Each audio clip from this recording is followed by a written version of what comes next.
As well as Mason Creek. This morning is a devotional. Do not quench the spirit. 1 Thessalonians 5:19. It's from Oswald Chambers. The voice of the Spirit of God is as gentle as a summer breeze, so gentle that unless you are living in complete fellowship and oneness with God, you will never hear it. The sense of warning and restraint that the Spirit gives comes to us in the most amazingly gentle ways. And if you are not sensitive enough to detect His voice, you will quench it, and your spiritual life will be impaired. This sense of restraint will always come as a still small voice, so faint that no one except a saint of God will notice it. Beware if in sharing your personal testimony you continually have to look back, saying, once a number of years ago I was saved. If you have put your hand to the plow and are walking in the light, there is no looking back. The past is instilled into the present wonder of fellowship and oneness with God. If you get out of the light, you become a sentimental Christian and live only on your memories, and your testimony will have a hard metallic ring to it. Beware of trying to cover up your present refusal to walk in the light by recalling your past experiences when you did walk in the light. Whenever the Spirit gives you that sense of restraint, call a halt to make things right, or else you will go on quenching and grieving Him without even knowing it. Suppose God brings you to a crisis and you almost endure it, but not completely. He will engineer the crisis again, but this time, some of the intensity will be lost. You will have lost discernment and more humiliation at having disobeyed. If you continue to grieve His Spirit, there will come a time when that crisis cannot be repeated because you have totally quenched Him. But if you will go on through the crisis, your life will become a hymn of praise to God. Never become attached to anything that continues to hurt God. For you to be free of it, God must be allowed to hurt whatever it may be. Father, give us insight.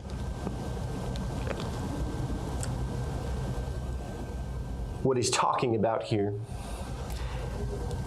is looking back on our life and saying, Lord, I did this for you, but you're currently not living for Him, but you're using what you used to do as an excuse for how you live now. And saying, God, but I did this. He's saying, yes, but I'm asking you to do this now. It says, walk in the light as He is in the light, and we will have fellowship with one another.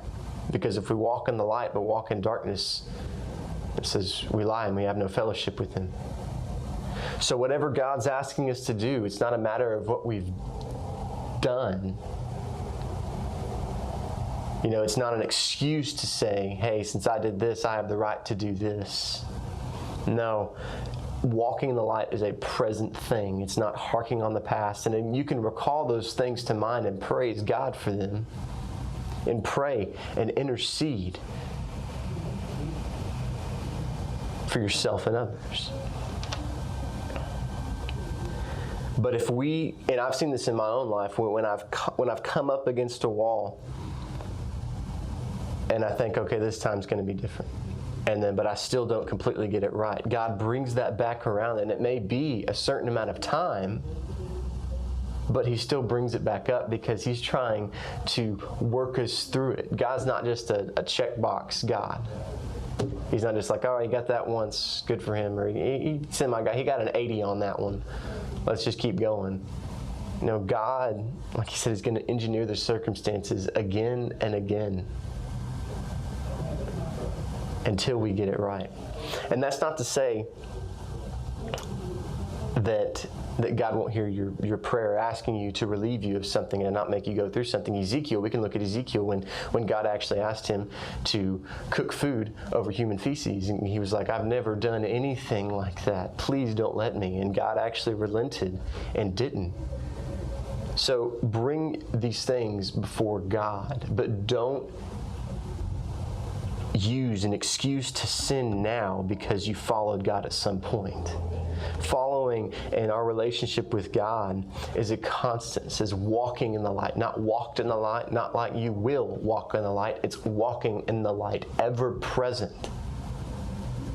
So let us walk in the light.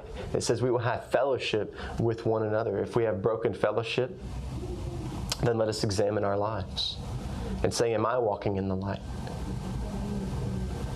And then if we get our life right, then we can, with God, then we can reconcile with others. But God doesn't force us to do it. God doesn't force us to walk in the light. So if we don't, As 1 Thessalonians speaks, it says we quench the Spirit.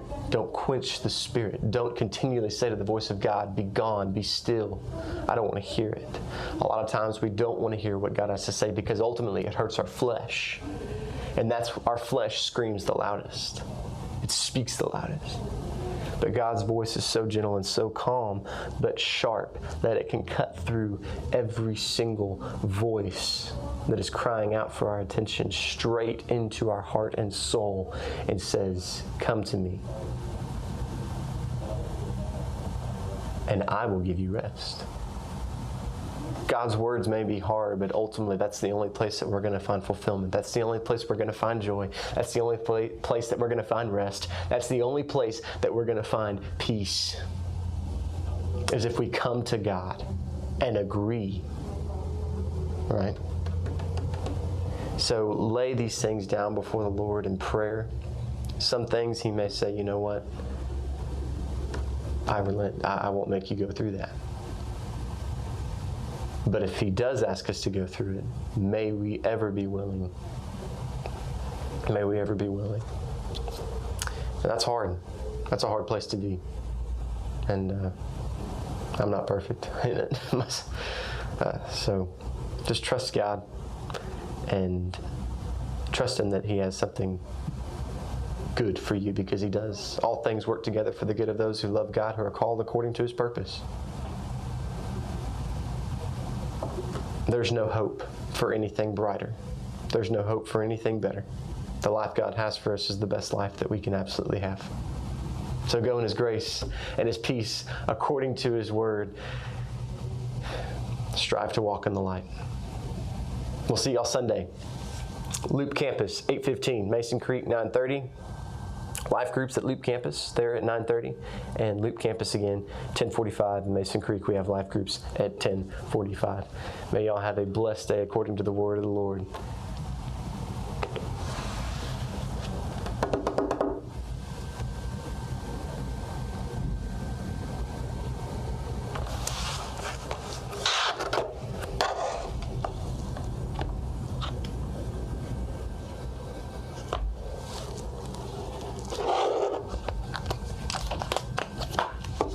You done? I am. The only thing you forgot to do, you didn't change the title. We don't have to. It said Monday morning. Oh, you do Monday. I just thought it was a general 11 a.m. devotion. I did Monday. No, I didn't. I didn't pay attention on Facebook.